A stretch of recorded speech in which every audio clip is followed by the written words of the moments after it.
Have you ever wondered why people invest in luxury handbags? Well, it's because their resale value can be astronomical. That's right. That bag you think that's too much money could be worth a fortune and even be enough for a down payment on a house. Have I convinced you about buying one of these bags? Do you already have one and are wondering what's going to happen to its value? Well, stick around because we're going to break it down for you. The Hermes Birkin. Now, we've all heard of the Birkin. It's incredibly popular amongst the rich and famous. It's not just because they make limited quantities and it's a status thing to have. It's also because the resale value is amazing. Le Prix, the leading retailer for luxury bags, had this to say: the power behind the Hermes brand is due to their limited quantities. This creates an unparalleled level of scarcity and exclusivity other brands have yet to achieve. While there's no such thing as an Hermes waiting list, there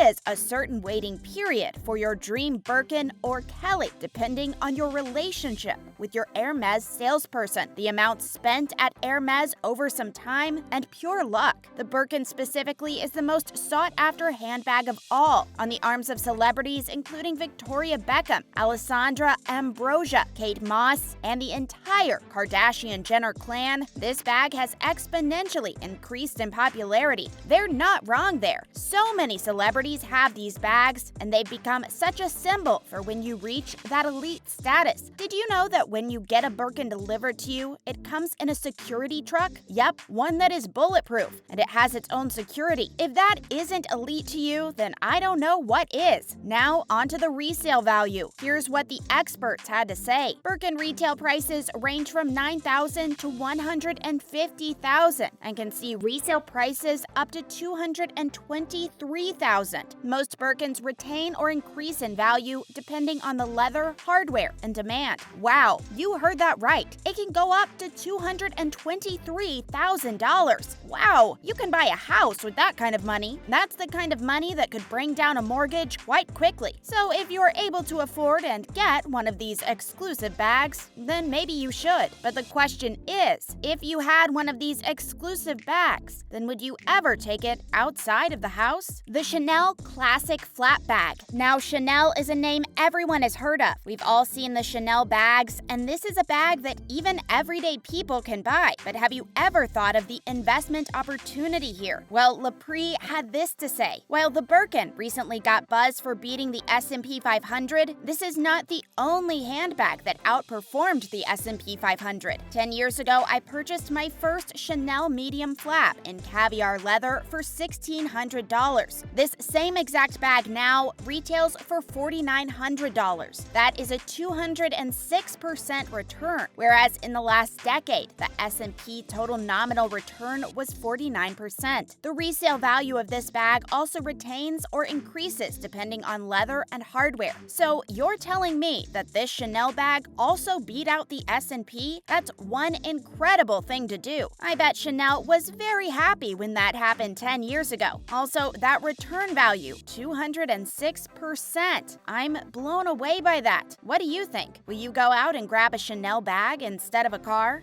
The Chanel Boy Bag. Chanel has 2 entries on this list, and that's no surprise considering how long they've been around. Chanel is one of those brands that have never really gone out of style, at least in my opinion. But what do I really know? Anyways, Le Prix had this to say about the Boy Bag. While the Boy Bag is fairly new, introduced in 2011, it's not a mainstay, joining the ranks of the classic flaps and reissue flaps. 5 years ago, this bag started at $2,500. Today, the Chanel Boy Bag starts at $5,100. It typically retains at least 90% of its resale value. Now, I will say, making that jump in price in only 5 years is very impressive. Also, retaining 90% of its resale value is only possible for the Chanel bags. You have to think about, if this is how well the Chanel bag is doing now, then what will it be like in another 5 years? I'm telling you, it's going to do very well. The Louis Vuitton Neverfull. This bag is one of the fastest-selling handbags on Le Prix, and there's a reason for it. They had this to say. While certain fashion industry reports dictate there's a decline in the category of tote handbags for other brands, the Louis Vuitton Neverfull is one of Louis Vuitton's all-time most successful bags that comes in endless endless options of materials, as well as limited editions and special artist collaborations. It retains at least 85% of its resale value unless it's a rare limited edition bag, which can see upward of double the resale value. Wow, Louis Vuitton is out here still in the game and performing well. With numbers like that, I'm not entirely surprised that they continue to go up in value. Also, if people are still buying it and it's a sought-after bag, then it will continue to do well in the market. Have you ever bought one of these bags? Will you buy anything Louis? I wonder how their heels fare in comparison to their bags. This list has been quite expensive so far, but stay tuned for some more luxury handbags that are a good investment. Remember, Christmas is coming up, so maybe it could be a little expensive present. Chanel 2.55. Now, I know Chanel has been on this list 3 times now, but there's a reason for that. If you want to know which handbags to invest in, then we're telling you something important. Chanel is the way to go. Chanel is the classic of the classics, and it doesn't age you. The Chanel 2.55 is thought to be the best Chanel bag to invest in. At the time of its creation, Chanel was a fashionable innovation. They created elegant bags that sat on your shoulders, so you could still use your hands. Today, this has been modeled for most handbags. If you want something that's changed the production of handbags, then this is what you're going to want to buy. It's also referred to as Timeless 2.55. Come on, with a name like that, how can you not want to buy it? It may have something to do with the price though. The average retail price is from $6,500 to $7,700. However, the average resale price is from $1,000 to $27,000. That's right, you heard that right. $27,000. It's not a joke, people. It takes more than 180 steps to make a Chanel bag and more than 15 hours of work. Also, not any person is allowed to build one of these bags. It has to be someone with 5 years experience. So that bag has been made by one of the best. It's also held up its value. The 2.55 has returned 174% in value since 1995, when it originally cost $220. Could you imagine buying this purse back then for that amount of money and it now being worth over $2,000? That's a good investment if you ask me. So will you be looking at Chanel? They've been on this list 3 times now, so it's safe to say they're a good investment. Bottega Veneta Jody Hobo. Back in 2018, creative director Daniel Lee joined Bottega Veneta and put this fashion house on the map when he designed the pouch clutch bag. This bag ended up becoming the fastest-selling bag in the history of the brand. You go, Daniel Lee. His collection is a minimalist design, yet rich in quality. Today, Bottega Veneta leather handbags are one of the most sought-after pieces in the second-hand luxury market. The classic style of the Jody Hobo is made using the fashion house's signature intrecciato technique. This is done by weaving together thin strips of leather and leaves the bag with a simple and luxurious design. The Jody Hobo handbag didn't have an official name when it first released, but it got its name after Jodie Foster used her Bottega to shield her from an unprompted photo op. If you want to know about the resale value, then you won't be disappointed. According to the Claire report, the average resale value of a Bottega Veneta leather handbag is between 70 to 90%, while the Jody Hobo has been ranked the highest for retention at a whopping 95%. That's right, 95% retention when it comes to resale value. Now, if that isn't something to be amazed about, then I don't know what is. What do you think about the Bottega Veneta bags then? Will you be purchasing one of these? I know they're becoming more popular as time passes, so buying one now will mean a better investment, right? Well, folks, there you have it. The best designer bags to invest your money in. What did you think about this list? Was there any on here that you weren't surprised about? Or any that you were? Will you be making the leap and buying one of these bags? If you are, then let us know which one you want, because then we can track the resale price together.